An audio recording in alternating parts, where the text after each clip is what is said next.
How to download Roblox Studio and add it to your home screen for easy access. Let's get started. First, open the Safari browser on your iPhone.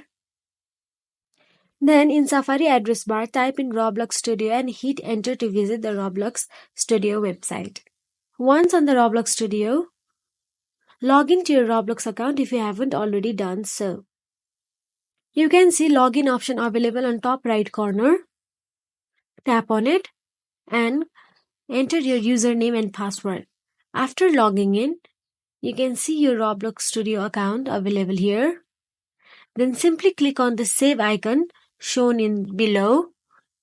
Then scroll down till you find add to home screen. After that, customize the name if desired and tap add in the top right corner to add Roblox Studio to your home screen.